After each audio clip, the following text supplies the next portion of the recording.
بسم الله الرحمن الرحيم. الرحمن علم القرآن خلق الإنسان علمه البيان. الشمس والقمر بحسبان والنجم والشجر يسجدان والسماء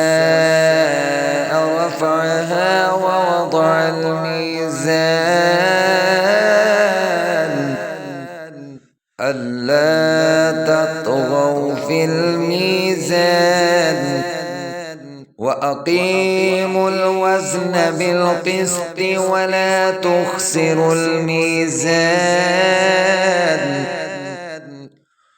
والأرض وضعها للأنام فيها فاكهة والنخل ذات الأكمام والحب ذو العصف والريحان فبأي آلاء ربكما تكذبان خلق الإنسان من صلصال كالفخار وخلق الجان من مارج من نار فبأي آلاء ربكما تكذبان رب المشركين ورب المغربين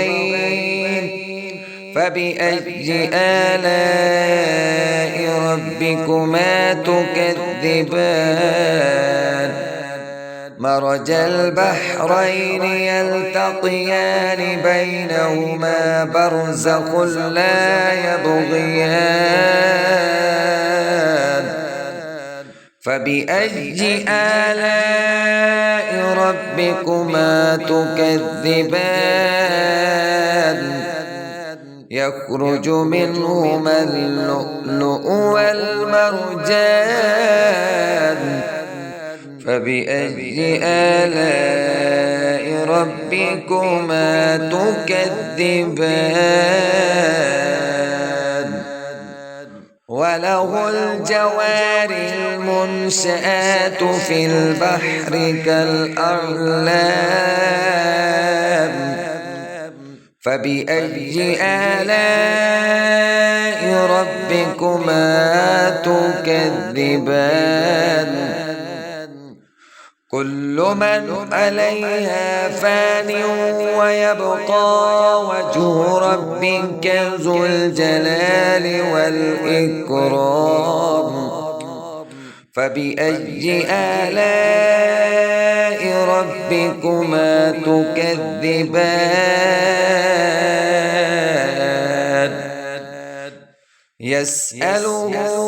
من في السماوات والأرض كل يوم هو في شأن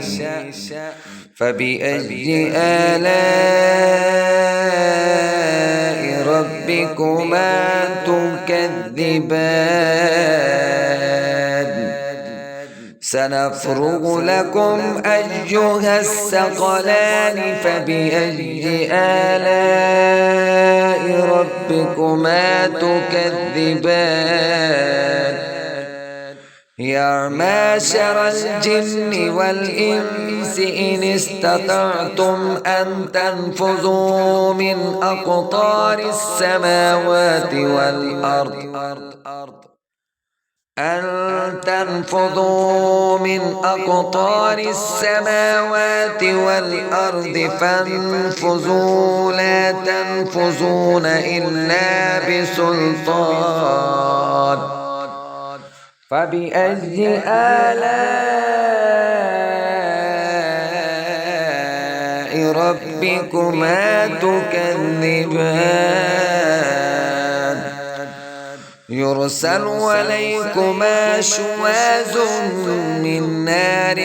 ونحاس فلا تنتصران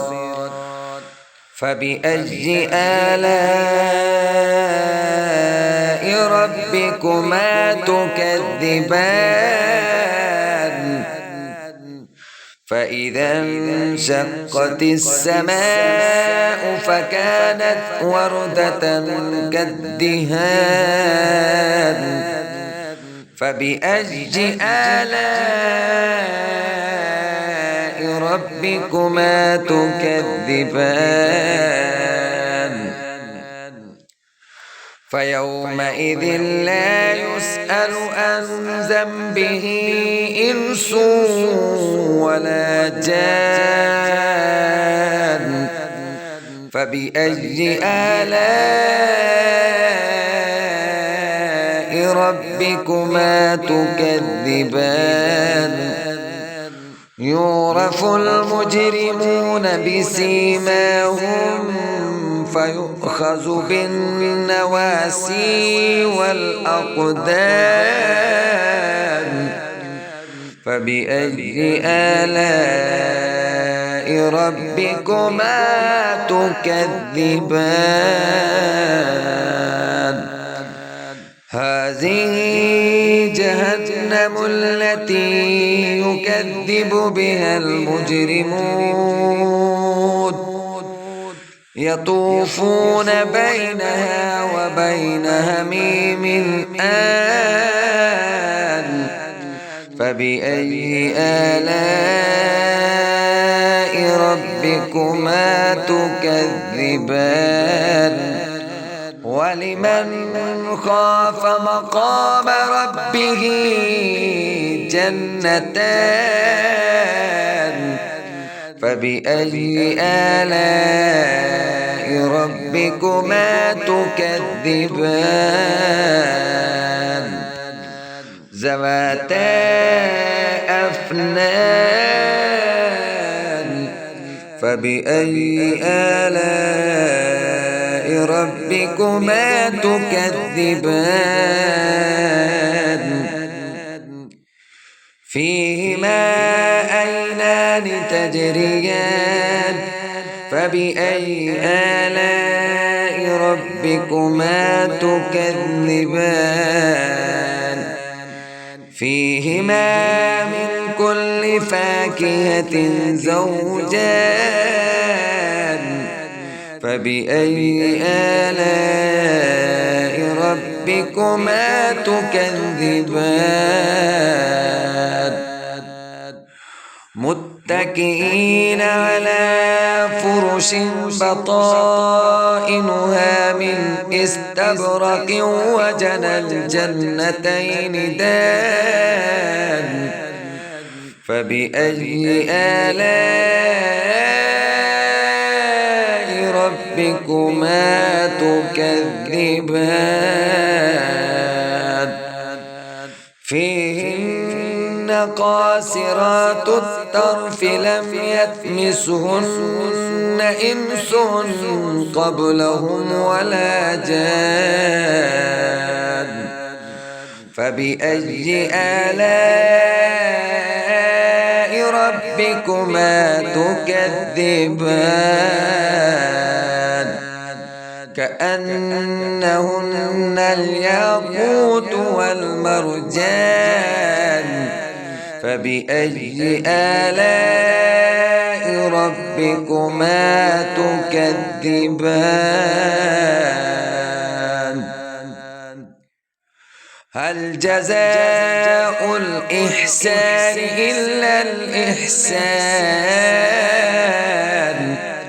فبأي آلاء ربكما تكذبان ومن دونهما جنتان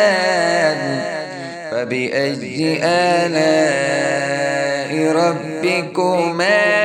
تكذبان مدهامتان فبأي آلاء ربكما تكذبان فيهما عينان نضاختان فبأي آلاء ربكما تكذبان فيهما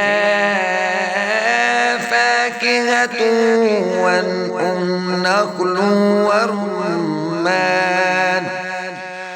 فبأي آلاء ربكما تكذبان فيهن خيرات حسان فبأي آلاء ربكما تكذبان حور مقصورات في الخيام فبأي آلاء ربكما تكذبان لم يطمثهن إنس قبلهم ولا جان فبأي آلاء ربكما تكذبان متكئين على رفرف خضر وأبقرج حسان فبأي آلاء ربكما تكذبان تبارك اسم ربك ذي الجلال والإكرام